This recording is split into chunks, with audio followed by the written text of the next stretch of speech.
नमस्कार। खास कार्यक्रम देश देशांतर में आपका स्वागत है। मैं हूं आरफा खानम शेरवानी।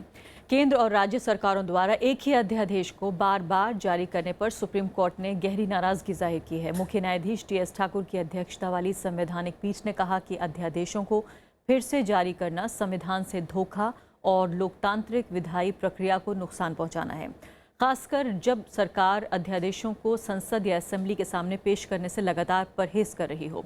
संविधान पीठ ने कहा कि लोकतांत्रिक व्यवस्था में राष्ट्रपति और राज्यपाल कानून का समानांतर स्रोत नहीं हो सकते। ये फैसला बिहार सरकार द्वारा 1989 से 92 के बीच 429 निजी संस्कृत स्कूलों को अधिकार में लेने और शिक्षकों की नियुक्ति के लिए जारी अध्यादेशों के खिलाफ दायर एक अर्जी पर आया है।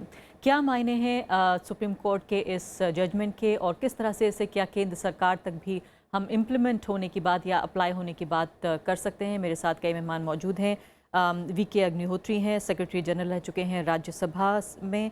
दूसरे खास मेहमान जस्टिस जीसी भरूका हैं, farmer acting chief justice Karnataka high court. राजनीतिक मेहमानों मेरे साथ मोहम्मद अली खान हैं, स्पोक्स पर्सन कांग्रेस पार्टी के। विवेक गोयल हैं, बीजेपी के नेता हैं और वकील भी हैं। और साथ ही वरिष्ठ पत्रकार उर्मिलेश भी मेरे साथ मौजूद हैं। संसद की और खासकर विधानसभाओं की जो कार्यप्रणाली है और काम करने का तरीका है उस पर नज़र रखते रहे हैं। सभी मेहमानों का स्वागत है। वीके अग्निहोत्री जी, मैं आपके साथ शुरुआत करना चाहती हूं कि हालांकि ये मामला शुरू हुआ है और आया है नज़र में बिहार के एक मामले को लेकर, स्कूलों में नियुक्ति को लेकर, लेकिन जो इसका दायरा है, आप इसको बड़ा देख रहे हैं? हाँ, निश्चय से ही ये बड़ा दायरा है, क्योंकि जो भी निर्णय दिया है सुप्रीम कोर्ट की संविधान पीठ ने, उससे एक इंडिकेशन है सभी गवर्नमेंट्स के लिए कि ये जो अध्यादेश इशू करने का जो है प्रोविज़न कॉन्स्टिट्यूशन में, उसका किस तरह से इस्तेमाल करना चाहिए। जी, तो आप कह रहे हैं कि ये बातें न सिर्फ कि राज्य सरकारों पर लागू होती हैं बल्कि केंद्र सरकार तक को जो है निशाने पर लिया जा सकता है, क्योंकि सुप्रीम कोर्ट का जजमेंट है ये खासकर और संविधान से जुड़ा हुआ है, तो जाहिर है जो अप्लाई होगा वो राज्य सरकारों से लेकर केंद्र सरकार तक पे होगा। क्योंकि जजमेंट में बार बार उन्होंने दोनों सेक्शन 123 जो कि केंद्र सरकार के संबंध में है और सेक्शन 213 जो कि राज्य सरकार के संबंध में, दोनों का जिक्र किया है इसमें जजमेंट में। जी, विवेक गोयल जी, बताइए कि आप इसे किस तरह से देखते हैं? क्या इसको केंद्र सरकार भी इस पर ध्यान देगी, कान देगी अपना, कि सुप्रीम कोर्ट ने हालांकि कहा है ये बिहार से संबंधित एक मामले में, लेकिन जाहिर है इसका दायरा काफ़ी बड़ा है जिस तरह से अग्निहोत्री जी कह रहे हैं? नहीं, सुप्रीम कोर्ट की 7 जजेस बेंच का फैसला है, वो तो सब पे ही लागू होगा और सरकार, केंद्र सरकार के भी जो डिसीजन होंगे वो उसी के अकॉर्डिंगली होंगे। तो किस तरह से, क्या सबक, किस तरह से आपने जो है वो, क्या टेक अवे है आपके लिए इस जजमेंट से? नहीं, जो उसमें संविधान में प्रोसीजर ले डाउन है कि अगर आप ऑर्डिनेंस पास करते हैं तो उसको लोकसभा के सामने उसको रखा जाना चाहिए, वही प्रोसीजर अपनाया जाए। नहीं, लेकिन चूंकि मैं इसलिए कह रही हूँ कि पिछले 2.5 साल में, लगभग 3 साल के करीब हो जाएंगे कुछ महीनों बाद, एनडीए की सरकार वो भी काफ़ी ऑर्डिनेंस पर निर्भर कर रही है। बार बार इस बात को लेकर अदालत ने भी कई बार टिप्पणी की है और ख़ासकर इस जजमेंट में जो कहा गया है कि कहीं ना कहीं जो लेजिस्लेटिव बॉडी है, जो लॉ मेकिंग बॉडी है, उसको बायपास करने की कोशिश की जा रही है। राष्ट्रपति या राज्यपाल जो हैं वो एक समानांतरण जो है वो सोर्स नहीं हो सकते हैं लॉ मेकिंग का। क्या इसको कितना महत्वपूर्ण आप मानते हैं, और खासकर बीजेपी के लिए क्या एक सबक है ये? जैसे मैं कह रहा हूँ कि ये इम्पॉर्टेंट इशू है और जितने भी ऑर्डिनेंसेस आते हैं अब फ्यूचर में, उनके ऊपर ध्यान रखा जाएगा कि वो अकॉर्डिंग टू द जजमेंट हो। तो सुप्रीम कोर्ट की is the highest body to interpret the law. लेकिन ये बात तो संविधान में पहले ही विदित है। ये तो सिर्फ कोर्ट ने, अदालत ने एक बार फिर से इस बात को कहा है। ऐसा नहीं है कि राज्य सरकारों को या केंद्र सरकार को ये पता नहीं है कि एक्सेप्शन है, ऑर्डिनेंस नॉर्म नहीं हो सकता। हम उसको एक डिफरेंट तरीके से नहीं पढ़ सकते। अगर आप इसको, इसके जो जजमेंट में कंक्लूजन दिए गए हैं उसमें पावर तो ये राष्ट्रपति और गवर्नर्स का है ही ऑर्डिनेंस। उनको ये देखना है कि उस समय पे उसकी ज़रूरत है या नहीं, तो उसमें रीजनिंग तो उसमें होनी ही चाहिए। तो उस रीजनिंग के हिसाब से उसको समय पे लागू किया जाता है और according to the procedure given in the constitution it has to be followed up.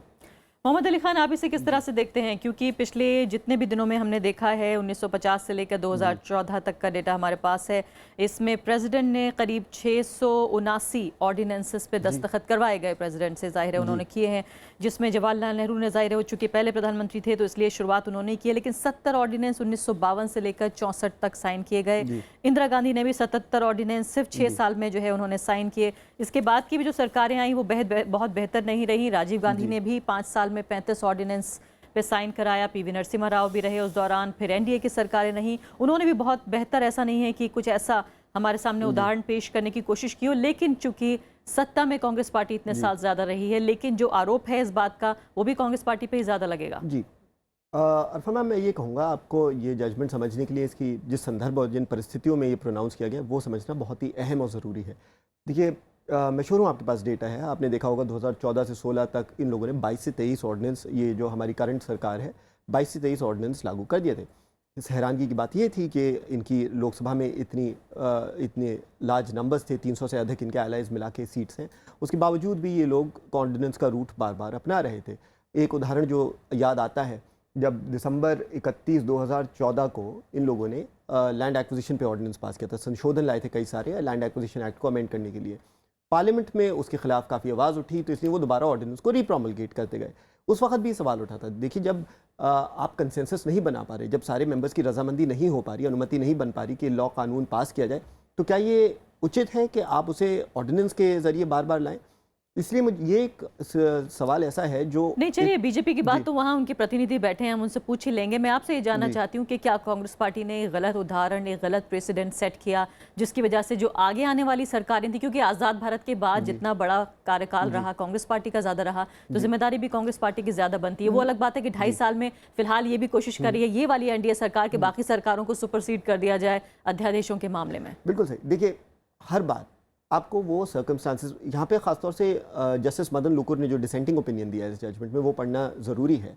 और उसमें उन्होंने कहा है कि कुछ ऐसे सर्कमस्टांसेस हो सकते हैं, वेरी रेयर, बहुत ही कम, जिसमें ज़रूरत सचमुच पड़ सकती है। इसलिए जब भी ऑर्डिनेंस रीप्रोमलगेट होता है, जिस वजह से भी हो, तो उसमें आपको जो उस टाइम प्रिवेलिंग सर्कमस्टांसेस थे, जिन वजहों की वजह से ज़रूरत पड़ी उसे रीप्रोमलगेट करने की, वो देखना ज़रूरी है। कई बार ऐसा हो पार्लियामेंट कन्वीन ही नहीं हो रही है, तो ऑर्डिनेंस को दोबारा रीप्रोमलगेट करना ज़रूरी हो जाता है। मगर जब पार्लियामेंट बैठ रही है अरफा जी, जब पार्लियामेंट में आपकी जिम्मेदारी है रजामंदी बनवाना, तो आपका क्या दायित्व हो सकता है रीप्रोमलगेट करने का? सुप्रीम कोर्ट ने बहुत ही अच्छा जजमेंट दिया है, और मैं मानता हूँ चाहे कांग्रेस की सरकार हो चाहे भाजपा की सरकार हो, ये एक बाइंडिंग और गाइडिंग लाइट बन जाएगा आने वाले दिनों में, जिससे अब हर सरकार 2 बार सोचेगी गैर जिम्मेदारी से उस ऑर्डिनेंस को रीप्रोमलगेट करने में। जस्टिस भरूखा से बात करने की कोशिश करते हैं। जस्टिस भरूखा, ये बताइए फिलहाल कि आप इस जजमेंट को किस तरह से पढ़ते हैं, खासकर हालांकि बिहार के एक मामले से जुड़ा हुआ है, लेकिन केंद्र सरकार और राज्य सरकारों सब पर लागू होता है। मैं आपसे ये जानना चाहती हूँ फिलहाल कि कितना महत्वपूर्ण आप इस जजमेंट को मानते हैं, खासकर इस प्रकाश में भी अगर इसको देखा जाए कि राज्य सरकारें और खासकर केंद्र सरकार जो है वो इसको लगातार एक नॉर्म की तरह देखने लगी थी कि कोई बात नहीं है, अगर कानून हमें ज़रा भी असुविधा हो रही है तो ऑर्डिनेंस ले आएंगे, ऑर्डिनेंस के बाद फिर ऑर्डिनेंस ले आएंगे। हाँ, ये कॉन्स्टिट्यूशनली इम्परमिसिबल है, और ये सुप्रीम कोर्ट ने आपकी 7 जजों के बेंच ने बहुत ही सही ढंग से इसको एक्सप्लेन किया है। ये मामला सुप्रीम कोर्ट में बिहार से ही 1987 में आया था, डीसी बाधवा के केस में। उस समय में आपको मालूम होगा कि करीब 214 ऑर्डिनेंसेस एक समय में प्रोमलगेट होते थे बिहार में, और रिपीटेड सालों चलते थे। यह ऑर्डिनेंस राज हो गया था वहाँ पर। इन सारे ऑर्डिनेंस को स्ट्राइक डाउन सुप्रीम कोर्ट ने किया था, और उन्होंने होल्ड किया कि repeated promulgation of ordinances amounts to a fraud on the constitution. क्योंकि ये प्रोसेस जो है ये चल रहा था to bypass the legislatures. Constitution में जो लॉ बनाने का फंक्शन है वो प्राइमरीली लॉ मेकिंग एजेंसी को है, इंस्टीट्यूशंस को है, जो स्टेट्स में लेजिस्लेचर्स हैं, सेंटर में पार्लियामेंट है। अब जब तक कि सिचुएशन इतनी इमरजेंट नहीं हो कि ऑर्डिनेंस के द्वारा कानून बनाने के बिना कोई इरेपरेबल इंजरी हो जाएगी, तब तक ऑर्डिनेंस बनाने का पावर एक्सरसाइज नहीं किया जा सकता है। इस बात को 7 जजेस बेंच ने अभी ने कहा कि अगर ऑर्डिनेंस बनता है तो कोर्ट्स को पावर है कि उसका वो जुडिशियल रिव्यू करें और ये देखें कि क्या परिस्थितियां ऐसी थी कि इसमें ऑर्डिनेंस लाना बेहद जरूरी था। इसको बराबर मिसयूज किया गया है। हम समझते हैं इस जजमेंट से कुछ चीज़ें सुधरेगी। जो दो और बातें सुप्रीम कोर्ट ने अभी कही हैं कि ये एक कंडीशन प्रेसिडेंट है कि जब भी जो ऑर्डिनेंस बनेगा, अगर सेंट्रल गवर्नमेंट बनाएगी तो इसको पार्लियामेंट के सामने रखना पड़ेगा, अगर स्टेट गवर्नमेंट बनाएगी तो इसको स्टेट लेजिस्लेचर के सामने रखना पड़ेगा। वो पास होता है कि नहीं, वो कानून वहाँ बनता है कि नहीं, ये दूसरी बात है, लेकिन रखना जो है ये कॉन्स्टिट्यूशनली मैंडेटरी है। अगर नहीं रखा गया है, जो इस केस में, बिहार के केस में, संस्कृत स्कूल्स के केस में हुआ था कि रिपीटेड ऑर्डिनेंसेस हुए और कोई भी ऑर्डिनेंस स्टेट लेजिस्लेचर के सामने नहीं रखा गया था, तो सुप्रीम कोर्ट ने कहा कि एक्सरसाइज नल एंड वॉइड है। इस तरह के ऑर्डिनेंस की कानून में कोई वैल्यू नहीं है। तो ये बहुत ही इंपॉर्टेंट और फार-रीचिंग जजमेंट है। सुप्रीम कोर्ट ने कहा है कि जुडिशियल रिव्यू हो सकता है कि जो ऑर्डिनेंस इशू किया गया है उसकी ज़रूरत उस समय थी कि नहीं, या गवर्नमेंट वेट कर सकती थी till the summoning of the parliament और द स्टेट लेजिस्लेचर। जी हाँ, जस्टिस बरूका, मैं आपसे ये समझना चाहती हूँ, जिस बात पर आप खुद भी आप जोर दे रहे हैं वो बात यह है कि खासकर अदालत में ये भी कहा गया है कि ये जो है ऑर्डिनेंस रिव्यू किया जा सकता है जुडिशरी के ज़रिए। कितना महत्वपूर्ण ये बात है, क्योंकि संविधान में अलग अलग जो खंबे हैं लोकतंत्र के, उनको अलग अलग काम दिया गया है। क्या आपको लगता है क्योंकि एग्जीक्यूटिव और लेजिस्लेचर अपना काम ठीक से नहीं कर पा रहे हैं, खासकर ऑर्डिनेंस के मामले में जो शॉर्टकट अपनाने की कोशिश की जा रही है, जस्टिस बरूका, तो आपको लगता है कि क्या ये होना चाहिए, क्या जुडिशरी को रिव्यू करना चाहिए? Doctrine of separation of power है। एग्जीक्यूटिव को फंक्शन दिया गया है, लेजिस्लेशन को फंक्शन दिया गया है और जुडिशरी को फंक्शन दिया गया है। जुडिशरी का जो फंक्शन है ये एक वॉचडॉग का फंक्शन है।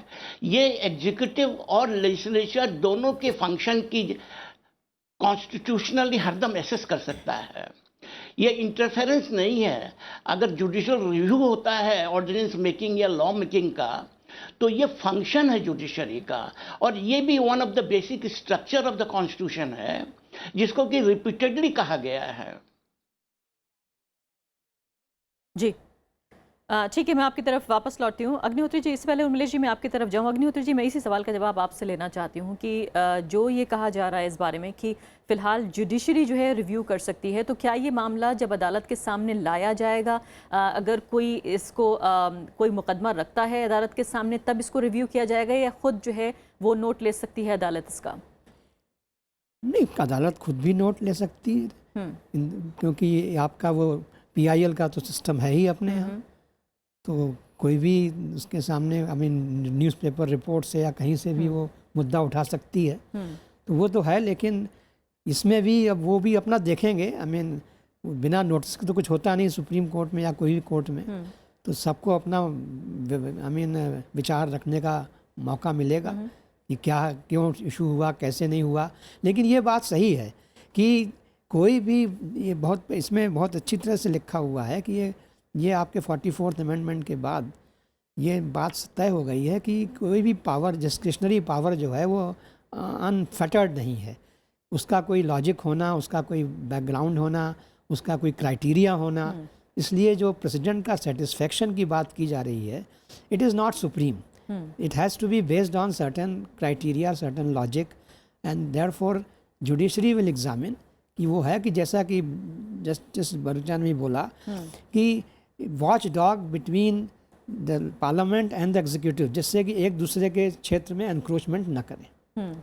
क्योंकि ऐसा है कि हमारे यहाँ का ज़रा बैकग्राउंड ये है कि हमारे यहाँ unlike some other parliaments of the world, हमारा पार्लियामेंट जो है या लेजिस्लेचर वो पूरे साल भर नहीं चलता है। तो क्योंकि वो प्रोरोग हो जाता है, तो उस टाइम अगर कोई ऐसी परिस्थिति उत्पन्न होती है जिसमें कि लेजिस्लेशन आवश्यक है, इसलिए ये ऑर्डिनेंस मेकिंग पावर दी गई है। ये आपको जानकर आश्चर्य होगा कि ऑर्डिनेंस मेकिंग पावर्स 1935 के एक्ट में भी थी। तो ये ब्रिटिशर्स ने भी यहाँ पर लगाया था। लेकिन आप इंग्लैंड में कोई प्रोविज़न नहीं है, कनाडा में कोई प्रोविज़न नहीं है, ऑस्ट्रेलिया में कोई प्रोविज़न नहीं है for issuing of ordinances like यानी वहाँ दिस। असेंबली और जो है संसद के जरिए ही होकर जाना होगा। तो इसलिए ये बहुत ही अनयूजुअल पावर है। कहीं और मैंने एक जगह प्रेजेंटेशन दिया था इस विषय पर, जहाँ की आपके जो सेक्रेटरी जनरल्स हैं डिफरेंट कंट्रीज़ के, करीब 100 कंट्रीज़ के थे, तो उन सब ने कहा कि हमारे यहाँ तो ऐसा कोई प्रोविज़न नहीं है। तो ये बहुत ही एक्सेप्शनल है, इसका सोच के इस विषय को ध्यान में रखना पड़ेगा कि बहुत ही एक्सेप्शनल है और बहुत ही सोच समझ के इस पावर को एक्सरसाइज करना चाहिए। जी, उर्मिला जी, काफ़ी महत्वपूर्ण ये विषय है और ख़ासकर ऐसे दौर में जबकि शायद ऑर्डिनेंसेस को एक शॉर्टकट के तौर पर, एक छोटे रास्ते के तौर पर अपनाए जाने की कोशिश की जा रही हो, और काफ़ी हद तक ये भी कहा जा सकता है कि जो सबवर्जन है एक तरह से लोकतंत्र का, यहाँ पर जो है मैं कोट करना चाहूँगी जो कोर्ट ने कहा है, खासकर ये तो कहा ही है कि जो संप्रभुता है पार्लियामेंट की और स्टेट लेजिस्लेचर की, उसको जो कि प्राइमरी लॉ गिवर्स हैं, लॉ मेकिंग बॉडीज़ हैं, कॉन्स्टिट्यूशन ने जो अधिकार दिए हैं उसको भी सबवर्ट करने की कोशिश है। और खासकर उन्होंने ये कहा है कि जो open legislative debate and discussion provide sunshine which separate secrecy of ordinance making from transparent and accountable governance through law making. कहीं ना कहीं जब आप लेकर आते हैं असेंबली में या फिर पार्लियामेंट में, तो जिस पर जो बहस होती है, जो कहीं ना कहीं माना जाता है एक लोकतंत्र की रूह है, उसको आप डिनाई कर रहे हैं, मना कर रहे हैं अगर ऑर्डिनेंस का रास्ता अपनाते हैं। देखिए, पहली बात तो यह है कि जैसा अग्निहोत्री साहब ने कहा कि भारत के संदर्भ में ऑर्डिनेंस का जो प्रावधान है ब्रिटिश हुकूमत के दौरान ये था, और ब्रिटिश हुकूमत ने जाहिर है भारत की जनता पर औपनिवेशिक राज को निर्दयतापूर्वक स्थापित करने और बनाए रखने के लिए ये व्यवस्था की थी कि ऑर्डिनेंस जब चाहे तब वो ला सकते हैं। अब इसको दुर्भाग्य कहें या संयोग कहें कि जब संविधान हमारा आया तो हमारे यहाँ भी दो पहलुओं से अध्यादेश की व्यवस्था की गई, एक तो पब्लिक इंटरेस्ट और दूसरा कॉन्स्टिट्यूशनल नेसेसिटी। आर्टिकल 123, आर्टिकल 213 और आर्टिकल 239, इन 3 आर्टिकल्स में ब्रॉडली इसको मेंशन किया गया कि भाई ऑर्डिनेंस कैसे और क्यों होना चाहिए और कैसे हो सकता है। लेकिन ये बिल्कुल साफ था कि जब संसद की कार्रवाई नहीं चल रही है और दो जो सत्र हैं उनके बीच की जो अवधि है, और उस वक्त पब्लिक इंटरेस्ट और कॉन्स्टिट्यूशनल नेसेसिटी जब अर्जेंसी कोई आती है तब अध्यादेश लाया जाना चाहिए। लेकिन अध्यादेशों की एक लंबी श्रृंखला अनेक राज्यों में, खासकर बिहार में इसलिए चर्चा आज करना जरूरी है क्योंकि बिहार से ही सुप्रीम कोर्ट का ये मसला सामने आया है। और डीसी बधवा साहब जिनकी चर्चा हो रही है, डीसी बधवा ने तो बाकायदे इस पर किताब लिखी है, और किताब का नाम ही है कॉन्स्टिट्यूशन के साथ फ्रॉड, इस तरह के ऑर्डिनेंसेस का बार बार लाया जाना। देखिए, 1950 से 66 के बीच में जब तक आज़ादी की लड़ाई के दौरान उभरा हुआ नेतृत्व सरकार में था, तब तक ऑर्डिनेंसेस कम आए। ये बड़ा दिलचस्प है। 1950 से 66 के बीच में बिहार विधानसभा ने 444 कानून पास किए, एक्ट पास किए, और अध्यादेश सिर्फ 76 हुए थे सरकार द्वारा, 76। लेकिन 67 और 81 के बीच एक्ट पास हुए 180, और अध्यादेश हो गए 2014।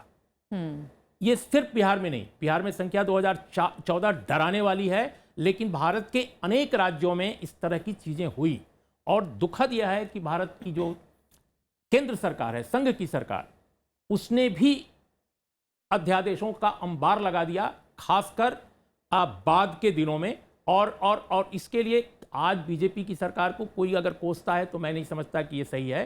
कांग्रेस रिजीम्स के समय ये लगातार शुरू हुआ, ऐसे अध्यादेशों को लाया गया जिनकी कोई ज़रूरत नहीं थी। एनिमी प्रॉपर्टी एक्ट, जिसकी चर्चा आज इसलिए जरूरी है क्योंकि वो लेटेस्ट अध्यादेश भारत सरकार का वही है जो 5वीं बार लाया गया है, संभवतः 5वीं बार या 7वीं बार, आई थिंक 5वीं बार। ये 1965 के भारत पाकिस्तान युद्ध के बाद स्थितियां बनी थी कि इनको लाया जाए, और इसके बाद इसको लाया गया 68-69 में, और तब से लगातार बार बार ये हो रहा है। तो अभी देखिए, ये सरकार हमारी जो है, आप पूछ रही थी सवाल कि क्या इस पर भी रिफ्लेक्शन है? बिल्कुल है, क्योंकि हमारी सरकार इस समय जो है वो प्रचंड बहुमत की सरकार है।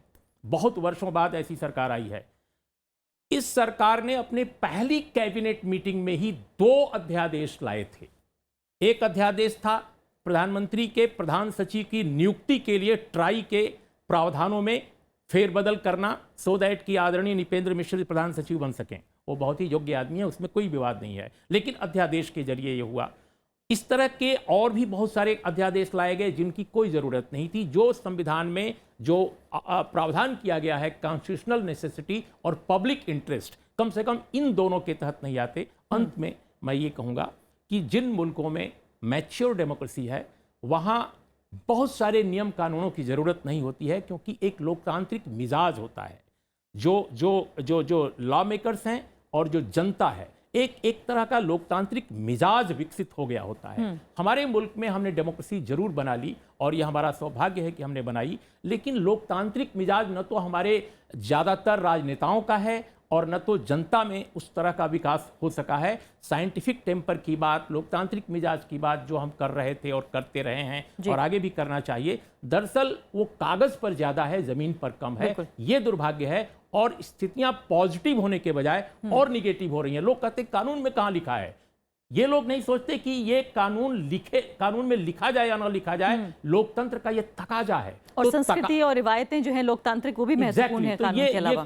कुल मिलाकर अध्यादेशों के बारे में जो बात है बिहार के कॉन्टेक्स्ट में आया है, लेकिन इसका असर सब जगह पड़ना चाहिए और मैं चाहूंगा कि केंद्र सरकार पर जरूर पड़ना चाहिए। बिल्कुल। विवेक गोयल जी, बहुत महत्वपूर्ण बात आ रही है और खासकर आपका लॉ बैकग्राउंड है, ये ज़्यादा महत्वपूर्ण हो जाता है कि आप बीजेपी प्रवक्ता होने के अलावा इस लिहाज से भी बात करें कि पिछले 15-20 सालों में चाहे यूपीए की 10 साल की सरकार रही और उससे पहले भी सरकारें रहीं, कोalition गवर्नमेंट्स रहीं और काफ़ी हद तक जो है गठबंधन की अपनी मजबूरियाँ रही होती हैं। हालांकि ये कोई औचित्य नहीं है, ये कोई उसके लिए बहाना नहीं है कि आप ला सकते हैं, लेकिन बहुत सालों बाद जबकि बहुमत की सरकार आई उसको भी ऑर्डिनेंस की जरूरत पड़ रही है। उमलेश जी कह रहे हैं कि पहली कैबिनेट मीटिंग में जिसको लेकर काफी चर्चा हुई, हेडलाइंस भी बनी, क्यों आखिर बीजेपी को पिछले रास्ते से जाने की जरूरत पड़ रही है? बीजेपी के वैसे एक लाइन में जोड़ूंगा उनके लिए और कि देखिए यूपीए 2 कोई अच्छी बात नहीं है कि कांग्रेस लेड सरकारों ने अध्यादेश लाया। मनमोहन सिंह जी के कार्यकाल के दूसरे अवधि में कुल 22 के आसपास अध्यादेश आए।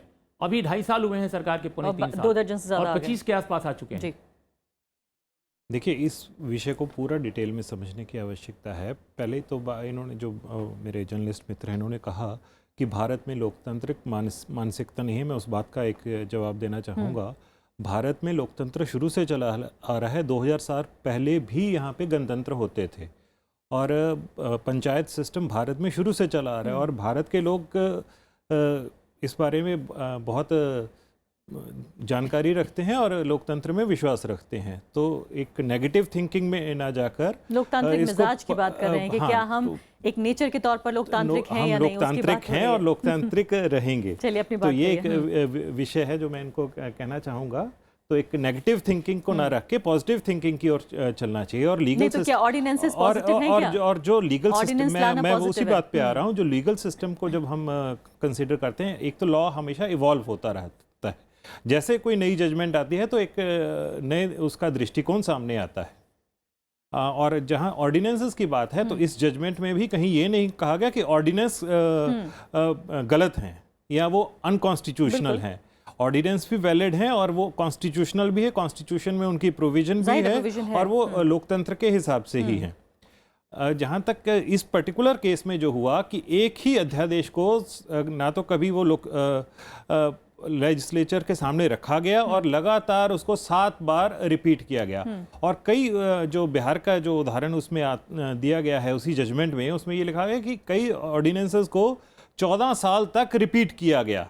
तो ऐसा कोई इशू प्रेजेंट केंद्र सरकार ने नहीं किया कि उसको रिपीट, ऐसा नहीं कर रही है, ऐसा ना सोचती है, ना ऐसा करना चाहती है, ना ऐसा कोई हमारा दृष्टिकोण है। तो फिर 2 दर्जन से ज्यादा क्यों आगे ऑर्डिनेंस? जहाँ जब किसी चीज में आवश्यकता होती है, पब्लिक इंटरेस्ट कैसे डिफाइन होगा? कौन डिफाइन करेगा कि पब्लिक इंटरेस्ट है और इसीलिए ऑर्डिनेंस लाया जाए? तो जो एग्जीक्यूटिव है उसको जब संसद चल रही है, जो आपकी पूरी मेजॉरिटी है, की जो पावर है वो एग्जीक्यूटिव के पास है। तो एग्जीक्यूटिव को ये डिसाइड करना होता है कि उसकी इमीडिएट नेसेसिटी है या नहीं है। और उसके बाद अगर किसी को उससे आपत्ति हो तो वो जुडिशियल रिव्यू में जा सकता है। वो हमेशा जुडिशियल रिव्यू की पावर सुप्रीम कोर्ट के पास होती है। क्या मैं मानूं कि आप ये कह रहे हैं कि एनडीए सरकार अब 2.5 साल गुजर जाने के बाद जो बाकी का टाइम बचा है उसमें परहेज करेगी फिलहाल ऑर्डिनेंस से? क्या आप ये कह रहे हैं कि जितने भी ऑर्डिनेंस आज तक हुए हैं एनडीए की सरकार के द्वारा वो भी एज पर रिक्वायरमेंट हुए हैं और आगे भी जहां जहां जरूरत होगी वहां पे ऑर्डिनेंस भी आ सकता है। जरूरत के मुताबिक अदालत को ये सब कहने की जरूरत क्यों पड़ गई फिर? नहीं, ये बिहार के बारे में हुआ नहीं है। नहीं, ये उन्होंने जनरल कहा है, सबके बारे में बात हुई है। केस एक तय हो रहा है, लेकिन इसका दायरा जो है सब पे अप्लाई होता है। वो सब पे अप्लाई होता है, क्योंकि जो कांग्रेस की सरकारें रहीं इससे पहले, उन्होंने किस प्रकार ऑर्डिनेंसेस का मिसयूज किया, किस प्रकार इमरजेंसी हुई भारत में, वो जो सारे इंसिडेंट हुए हैं, तो वो सारे सिस्टम को रिफ्लेक्ट करते हैं। आया राम गया राम उस वक्त होता था। आपके यहाँ तो एक प्रदेश की पूरी सरकार ही बदल जा रही है एक पार्टी की। अरुणाचल का केस देख लीजिए, तमाम। तो देखिए, सवाल इस बात का नहीं है कि कांग्रेस ने पाप किया, हम भी पाप कर रहे हैं, तो हम पर क्यों नाराज हो रहे हैं। ये तो उस तरह की बात हो गई। चलिए, समय नहीं है। जस्टिस भरू का 20 सेकंड है मेरे पास। जी जी हाँ, कायम। हेलो जी, जहाँ बोलिए। तक सुप्रीम कोर्ट ने लॉ लेट डाउन किया है, इसको कोई पॉलिटिकल पार्टी से मतलब नहीं है। उन्होंने कॉन्स्टिट्यूशनल प्रोविजन को एक्सप्लेन किया है।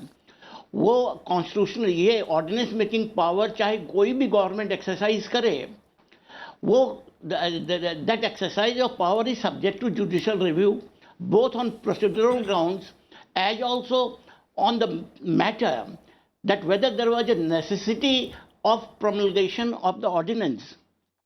ये सब्जेक्ट टू जुडिशियल रिव्यू है। अगर ये अल्टीमेटली एक्सप्लेन होता है कि सिर्फ पार्लियामेंट को या स्टेट लेजिस्लेचर को बाईपास करने के लिए ऑर्डिनेंस लाए हैं, हम समझते हैं बहुत ही सीरियस सिचुएशन होगी। और उस केस में जरूर सुप्रीम कोर्ट या हाई कोर्ट, जहां भी ये चैलेंज होगा, इंटरफेयर करेगा। जी, बहुत बहुत शुक्रिया सभी ये मेहमानों एक का। तो नया साफ तौर दायरा खुला पर है। सुप्रीम कोर्ट का ये जजमेंट जो है तमाम राज्य सरकारों, केंद्र सरकार के लिए आंखें खोलने वाला होना चाहिए कि संसद और विधानसभाएं, जो कि दरअसल कानून बनाने की जिम्मेदारी जो law making, law giver bodies हैं, उनको बायपास करने की कोशिश न की जाए और उनकी संप्रभुता का एक लोकतंत्र में पूरा ध्यान रखा जाए। इसी के साथ अभी के लिए इतना ही। नमस्कार।